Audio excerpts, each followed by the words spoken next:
Anton, dis nie 'n uitnodiging om te jaag nie, né? Ja, ek gaan net redelik stadig bly.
vuil. Hey.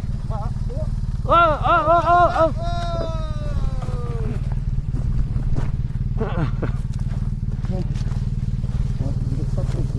Nee. Iemand moet seker geval het. Dankie dat jy een vat vir die span. Haha. Dankie dat jy een vat vir die span. Ag, dankie man. Sorry, Anyway, van Briekeveil. Ek sien jy is vinnig op pad. ABS het ek vergeet om af te sit en ek het daar agterkom op die klippe. Niks. Ja. So, Alles alright, Anton? Ja nee, ek het net hier iets op my kickstand geklim. En toe spring hy so 'n bietjie, maar ek sien hy is 'n bietjie los. Kyk daarso. Ek wonder of dit die rattle is wat ek nog die hele tyd soek het. Ja. So. Ja, hy lyk soos hy waterval. Nou kan jy 'n bietjie begryp hoe dit voel om langs Anton te Ja, nee, ek sien dit. ek ry maar soos amper van die pad af. ek het daarom dopgehou toe ek besluit ek gaan in die middel van my water deur dat jy so van ver genoeg is. Ja, ek probeer maar my afstand hou want ek wil nie graag gesplash word nie. Okay, hoe ver is dit nog? Daar, O nee, dis nog 'n kwaai end. sien jy berg daar? Ja. By die voet van daai berg. O, okay. Dit is eintlik heel lekker. Baie nice, nee. Daar kry jy nog genoeg klip vir 'n waan. Ja, Jessie, lekker tegnies het ek gedeeltjies. Ja, ek dis nou weer 'n hele ander bal. Jy sommer van die get-go af. Maar ook die eerste keer dat ek op pad ry, toe is die meeste van die sementblaaie nie daar nie. Hoor. Toe is dit dis hoe ek voorberei vir kliphou. Eerste ry. Nou ons is baie van. Daai is die slegste wat ek al die pad gesien het. So daar